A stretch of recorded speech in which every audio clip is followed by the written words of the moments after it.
en contra de la agencia antidrogas, la DEA. Permítame, por favor, ahora saludar, grábenos, don David, permítame saludar con muchísimo gusto al periodista independiente y director de la revista, de la publicación del periódico Regeneración, también colaborador de Polemón, al colega Jorge Gómez Naredo. Jorge, ¿cómo estás? Bien, bien. ¿Y tú cómo estás, Toño? Aquí, con mucha información esta mañana, ¿no? Sí, mucha información. Bien, igual, emocionado por esta carga informativa, noticiosa que nos llega. Yo te quiero preguntar a ti, estas declaraciones hasta cierto punto extrañas y molestas del fiscal general Alejandro Gertz Manero, ¿son las declaraciones de un hombre desesperado? Bueno, yo creo que Gertz Manero debió haber salido mucho antes a dar una declaración y una explicación. Si tú observas cuando fue digamos, cuando se supo que no se ejercería acción penal, sacaron un comunicado muy pequeño, ¿no? Al principio fue solamente un tuit y después un comunicado. Y a mi modo de ver, yo pienso que el fiscal debió haber hecho la explicación jurídica, la explicación más amplia de por qué no se ejercía una acción penal contra Salvador Cienfuegos, ¿no? Esa explicación, de cierta forma, la dio Andrés Manuel López Obrador en su conferencia de prensa la semana pasada. Y bueno, algo muy positivo fue que hizo público el expediente que le había mandado la DEA, ¿no? Hoy, después ya de unos días, ¿no? Pasaron fin de semana, pasó lunes y ahora el martes, pues hace como digamos, una visita a los medios de comunicación para estar estas explicaciones. A mí me parece que Gertz Manero no debe exaltarse como se exaltó, y me parece que aquí la cuestión, aunque menciona varios elementos que son importantes, creo que el elemento central es algo que tiene que ver con la forma en cómo la DEA ha actuado en este caso y en muchos otros casos, la autonomía, por un lado, de la Fiscalía, pero también la autonomía de nuestro país en cuestiones de combate al crimen organizado y a las drogas, ¿no? Yo creo que hay como elementos que que están como en distintos niveles de reflexión y de apuestas. La declaración que ayer hizo, y es muy importante, lo que ayer Andrés Manuel López Obrador dijo en su conferencia de prensa criticando a la DEA y diciendo, un periodista le preguntó que qué pensaba de que el ministerio, la parte de seguridad de Estados Unidos hubiera dicho que estaba, digamos, que no estaba conforme con cómo había actuado el gobierno de Andrés Manuel o cómo había actuado la fiscalía al no ejercer la acción penal, y Andrés Manuel lo dejó muy claro, ¿no? Que ellos también estaban decepcionados de cómo la DEA había actuado. Entonces, aquí hay un elemento importantísimo, porque hay que recordar que la DEA es una agencia que se crea para combatir el tráfico de drogas, pero es una agencia que también sirve de intervencionismo en muchísimos países. Y ha habido muchos casos donde ha intervenido de forma muy clara junto con su otra agencia, que es la CIA, pero que esta parece ser que en muchos casos lleva con sus agentes, ¿no? Que incluso en algunos ni siquiera están permitidos, están encubiertos. Y el tuit, por ejemplo, que sacó Evo Morales es muy claro, ¿no? Estados Unidos utiliza estas dos agencias para sus fines políticos. Entonces, lo que tenemos, y es un problema amplio, porque Cienfuegos no es cualquier personaje, porque fue ministro de la Defensa Nacional, y eso es muy simbólico. Y lo que sucedió cuando lo capturan es que de repente el gobierno de Estados Unidos, con una supuesta investigación, captura a un elemento que es importante, digamos, simbólicamente, pero que también que fungió como jefe de las Fuerzas Armadas del país, y lo captura, ¿no? Y entonces lo captura sin tener ningún aviso a el país donde fungió, que es en este caso México. Eso es algo verdaderamente fuera de la norma, porque debieron haber los Estados Unidos tenido comunicación. Lo que hace México no por la defensa de Cienfuegos, porque aquí ya la cuestión de Cienfuegos pasa a segundo nivel, es importante, pero pasa a segundo nivel. Lo que realiza es una acción de soberanía en el sentido de, a ver, explícame por qué estás capturando a esta persona que fue secretario de la Defensa Nacional. Y bueno, ahí la actuación de Marcelo Ebrard y de Andrés Manuel llega y uno dice, bueno, pues habrá una investigación, la DEA habrá hecho un expediente enorme acerca de los delitos que ha cometido, de las intervenciones, de sus relaciones con el crimen organizado de Cienfuegos, pero lo que se tiene es que se manda un expediente, y eso es muy importante que se haya hecho público, que es de risa, ¿no? Es una caricaturesco. Hoy, por ejemplo, en Milenio publica Jorge Cepeda y dice, pues es que es como decirle caricaturesco, es decirle, darle halagos a ese documento. No tiene ninguna prueba. Y en este caso, pues la Fiscalía no puede actuar con un documento como tal.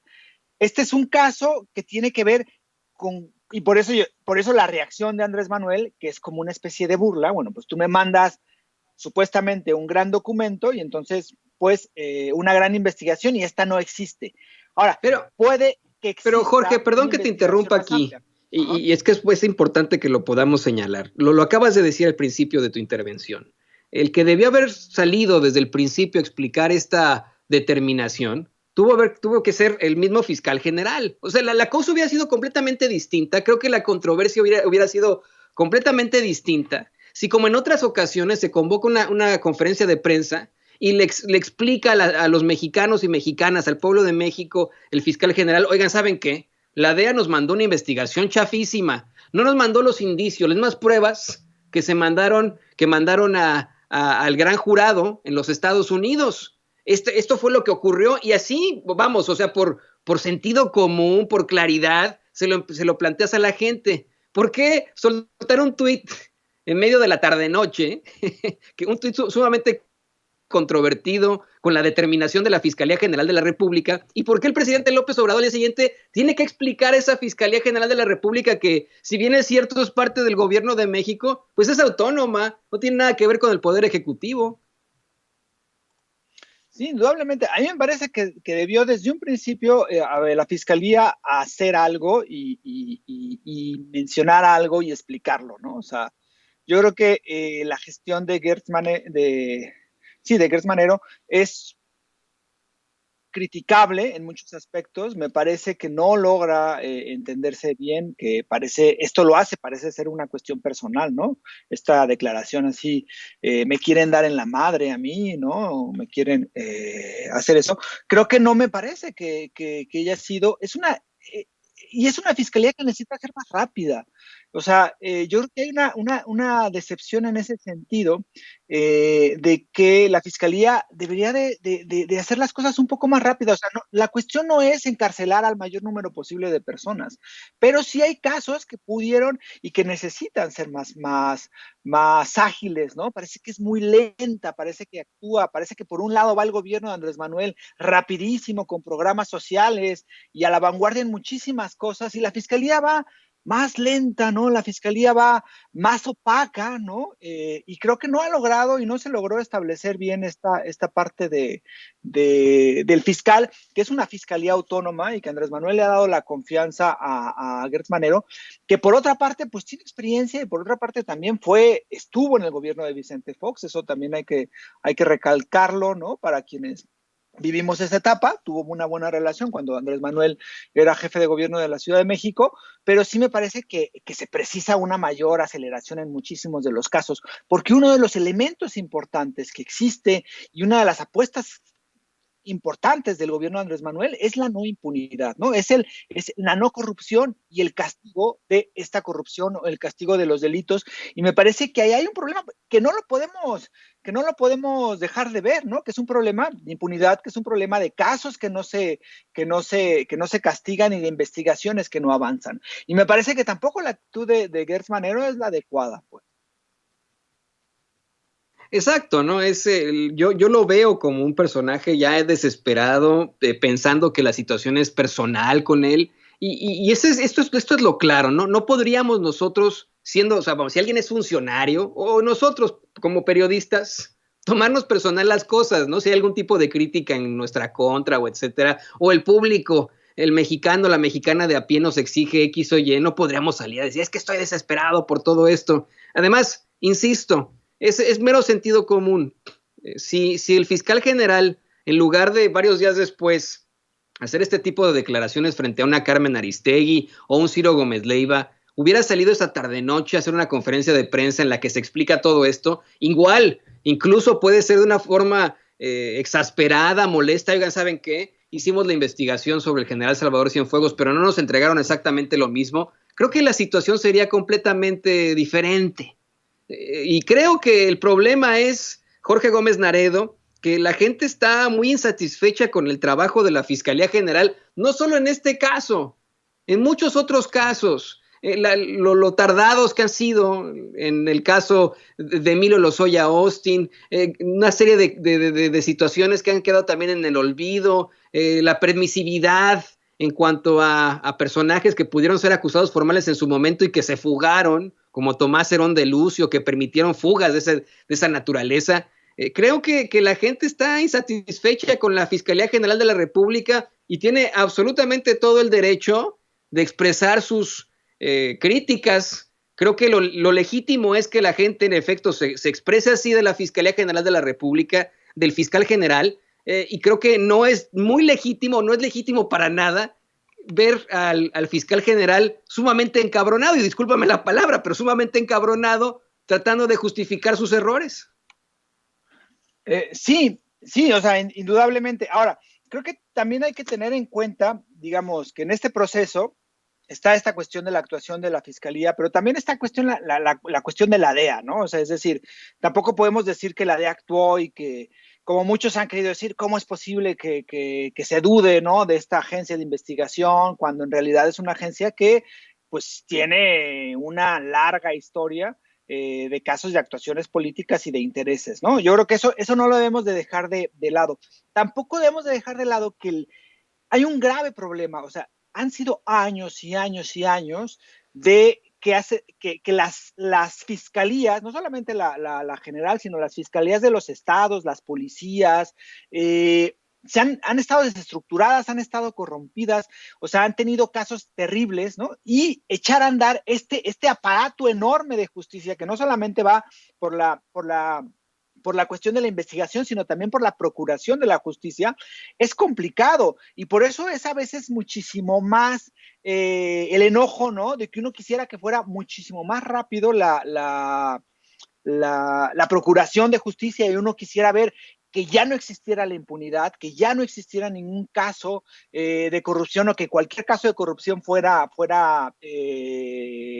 castigado de forma inmediata, pero es algo que también se necesita reestructurar. Y ahí la cuestión es que no, o sea, me parece que no se podría poner en el sentido de que es contra mí cuando hay una cuestión que es muy compleja, que es el de las fiscalías, ¿no? Entonces, esta cuestión de que a mí me quieren sacar y convertir todo en una cuestión personal, me parece que no es la indicada, y sí me parece que hay un grave problema en la cuestión de las investigaciones, en la cuestión de cómo se están llevando muchísimas investigaciones, y eso hay que atenderlo, y eso precisa tiempo, sí, evidentemente, pero también aceleración, y también que las cosas se vayan saneando, ¿no? O sea, sanear la Procuraduría o la Fiscalía, pues no es cosa fácil, pero se necesitan ver resultados de forma tangible, al menos en lo que va de la gestión de Gertz Manero. Así es, Jorge Gómez Naredo. ¿Qué te parece si vamos ahora a un tema, pues, que también es muy, muy controvertido? Siguen llegando las vacunas, pero también siguen llegando las críticas de la oposición al presidente López Obrador, aunque se establezcan nuevos acuerdos con farmacéuticas, con más países. De hecho, hay impresentables como Jorge Berry, no sé si todavía tenga por ahí don David ese tweet, que dicen que ni soñando se pondrían la vacuna china o la vacuna rusa, ¿no? Ya con toda es ridículo, ¿no? Con toda la discriminación, incluso solamente porque se trata de esos países. Y esa es la realidad. Hoy llega otro cargamento de vacunas. En unos momentos más platicaremos de su mezquindad porque no quieren que Naciones Unidas permita que haya más distribución en otros países, pero esto es verdaderamente lamentable. ¿Hola? Hola, hola, hola. Creo que te perdimos por algún momento, Jorge, ¿nos escuchas? No Hola, nos hola, escucha hola, hola. Jorge Gómez Naredo. Vamos a intentar restablecer esta comunicación con él. Le ofrezco yo a usted una disculpa. Ya sabe usted que pues eso, ¿no? Es muy desafortunado. La tecnología no tiene palabra de honor. Ahora que comencemos otra vez con la pregunta a Jorge Gómez Naredo, le voy a pedir a don David que nos vuelva a grabar para que quede desde el principio y que usted no se vaya a perder esta intervención muy importante con Jorge Gómez Naredo. Yo le quiero decir, estoy leyendo los comentarios. Hay mucha gente que, no sé si son así parte de eso, creen que yo estoy endiosando a la DEA. Una y otra vez he explicado aquí, no tengo por qué, pero lo he explicado, lo he dado a conocer, que no estoy defendiendo a la DEA, ni tengo nada que ver con la DEA. Creo que han incurrido en una serie de irregularidades, pero ahora resulta que usted va a defender las acciones y comentarios del fiscal general Alejandro Gertz Manero. ¿Really? Y hay mucha gente que me dice que a ti nada te tiene a gusto de lo que estábamos platicando. No me cuadra, y no sé si a usted sí le cuadre, el hecho de que tengamos hoy a un muy desesperado y enojado fiscal general Alejandro Gertz Manero asegurando que le quieren dar en la madre y que no se va a dejar. No me cuadra que haga una serie de justificaciones hoy, 19 de enero de 2021, cuando fue la semana pasada, cuando se presenta esta situación, esta exoneración. Sí fue la semana pasada, ¿verdad? No, corríjame si me equivoco, compañeros. O sea, ya hace varios días se presenta esta exoneración. Una tarde-noche se da a conocer que no le van a presentar acusaciones formales y se le exonera al general Salvador Cienfuegos solamente con un tuitazo, ¿eh? Se determina eso una tarde-noche y al día siguiente tiene que ser el presidente López Obrador el que lo explique. O sea, mire, las explicaciones del fiscal general Alejandro Gertz Manero pueden ser muy legítimas, ¿eh? Y entendible incluso su molestia, pero ¿por qué no hizo las explicaciones en su momento? ¿Por qué no salió en una conferencia de prensa a decirle a usted que nos está viendo y que nos está escuchando, oigan, ¿saben qué? Ya hicimos toda la investigación y resulta que la DEA no nos mandó las pruebas, los indicios completos, los mismos que le presentaron al gran jurado. ¿No le parece? ¿No es para usted de cuestionamiento? ¿Le parece a usted que esto es una falta de análisis, Jorge Luis Galván? A ver, preséntame usted su análisis. Para saber, Jorge Luis Galván, porque nomás no entiendo. Y es que lo que le digo, mucha gente que antes cuestionaba el actuar de un Alejandro Gertz Manero, ahora lo está defendiendo. ¿Es eso o sigue siendo esta situación en la que, le digo, puede que exista una crítica legítima en contra de alguno de los miembros de Sin Censura y de ahí se agarran los bots y los trolls? Puede ser, puede ser. ¿Lo superamos? ¿Usted va a superar este tema? ¿Usted va a superar la impunidad? Me dice esto Elena Martínez. Toño, ya no pasó como tú dices, ya supéralo. ¿Vamos a superar ya la impunidad? ¿Ya? ¿Borrón y cuenta nueva? ¿Ya se acabó? ¿No justicia? Grábenos, don David. Ya tenemos de vuelta al director de Regeneración, colaborador de Polemón, periodista independiente, a Jorge Gómez Naredo. Te preguntaba, colega, te planteaba esto. Siguen llegando las vacunas, pero también siguen llegando las críticas. Aunque se establezcan una serie de acuerdos con farmacéuticas, con más países, continúa la oposición golpeando duro al presidente López Obrador. De hecho, te decía hace ratito, no sé si tenga por ahí don David ese tweet, ayer el impresentable de Jorge Berry decía que ni soñando se pondría la vacuna china o la vacuna rusa. Una serie de situaciones bien, mezquinas, es la palabra es mezquinas, Jorge. Sí, indudablemente la oposición si tú te fijas desde que desde que inició la pandemia, la oposición se ha mostrado de una forma realmente mezquina en todos los sentidos, ¿no? Desde que criticó a Andrés Manuel, que porque se fue a comer cuando estaba iniciando la pandemia y que cómo era posible, criticaron lo de las pruebas rápidas, ¿no? Criticaron que ahora supuestamente que lo de las cifras, que había más muertos, en fin, todo. Durante todos estos meses, todo el 2020, ha sido una crítica terrible, mezquina, y nunca han reconocido nada, absolutamente nada, nunca han reconocido que se hizo una reconversión, nunca han reconocido que el sistema de salud estaba muy mal en el país, nunca han reconocido absolutamente nada, y toda la pandemia han estado con estas actitudes.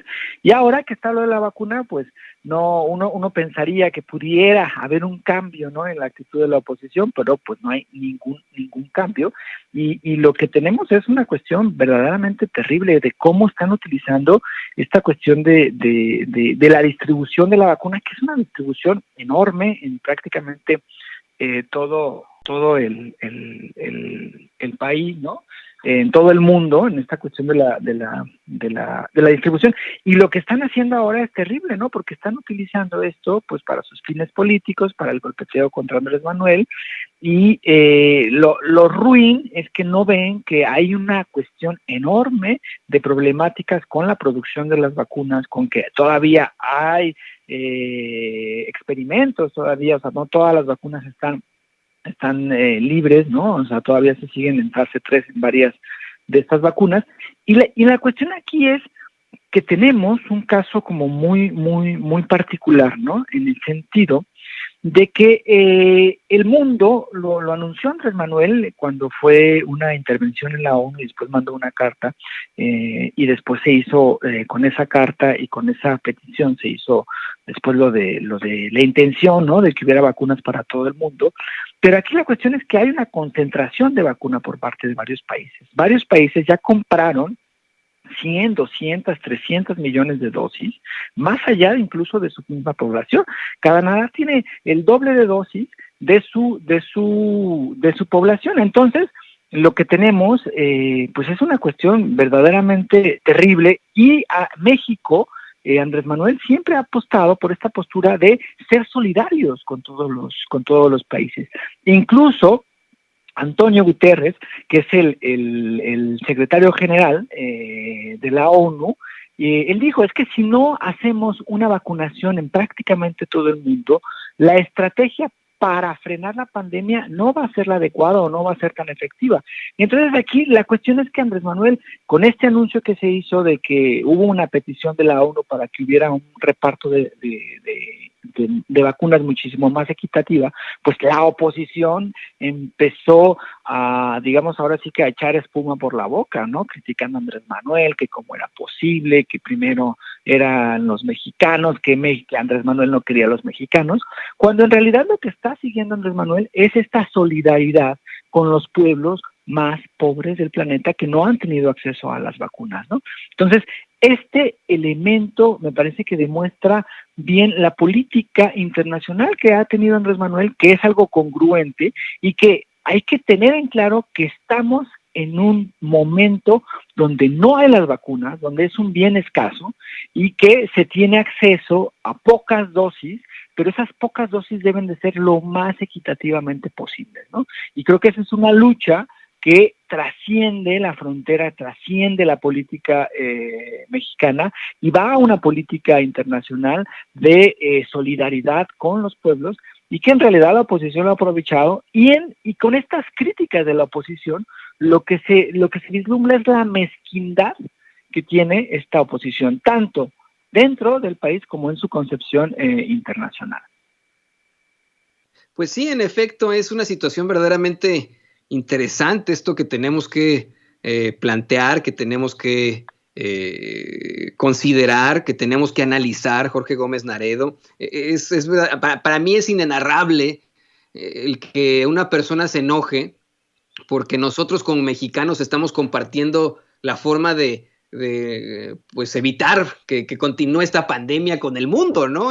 Vamos, es, si me lo permites decir, de lo más congruente.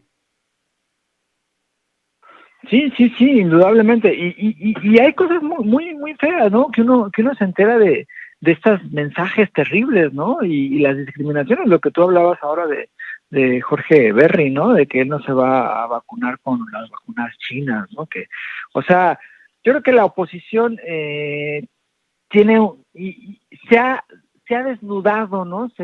Durante este año, y ha quedado claro que es una oposición mezquina, que es una oposición clasista, que es una oposición llena de odio, y yo creo que eso es lo que no queremos los mexicanos, ¿no? Lo que no queremos ser un pueblo que esté centrado solamente en el interés personal y en el interés de no compartir, en el interés de no ser solidarios. Yo creo que la apuesta de Andrés Manuel, tanto local como internacional, es a que exista bienestar, ¿no? Y esa es una de las cuestiones que está planteando, y es una de las cuestiones más importantes, ¿no? La solidaridad, el bienestar, la equidad entre los mexicanos, que se eliminen la pobreza y estos muchísimos lastres que existen, ¿no?